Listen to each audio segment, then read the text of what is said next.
უკანონო დაკავებული სტუდენტების მხარდასაჭერად 2 საათში აქცია გაიმართება. თათია აფრიამაშვილის, ლიკა ლორთქიფანიძისა და ლუკა ნაცვლიშვილისადმი სოლიდარობის ნიშნად 4 საათზე საქართველოს ეროვნულ უნივერსიტეტთან შეიკრიბებიან.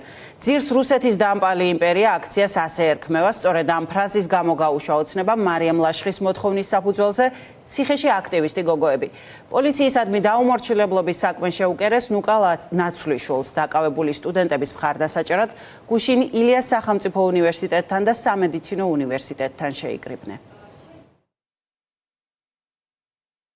ჩვენ გუში ვიხილეთ, რა თქმა უნდა, ილიას უნივერსიტეტთან ერთდღიანი გაფიცვა, რომელთა სტუდენტიც არის, ასე ვთქვათ, დაპატიმრებული ამ ეტაპზე მარიამ ლაშხის საჩივრის გამო დღეს უკვე საქართველოს ეროვნულ უნივერსიტეტთან, რომლის სტუდენტიც არის თათია აფრიამაშვილი და ასევე მარიამ ლაშხის საჩივრი დღეს იხდის 12-დღიან პატიმრობას. ჩვენ დავაანონსეთ აქცია. ეს აქცია იქნება ყველა იმ სტუდენტების სოლიდარობისთვის, რომლებიც უკანონოდ არიან დატყვევებულები. 3 ივნის 4 საათზე საქართველოს ეროვნული უნივერსიტეტის ტერიტორიაზე ვიკრიბებით სტუდენტები, დაკავებული სტუდენტების სოლიდარობისთვის. ჩვენი მთავარი მოთხოვნა არის, რომ განთავისუფლდნენ უკანონოდ დაკავებული ადამიანები და ამასთანავე უნდა აღინიშნოს ის ფაქტიც, რომ ჩვენ გვინდა, რომ უნივერსიტეტმა გამოუცხადოს სოლიდარობა მის დაკავებულ სტუდენტებს.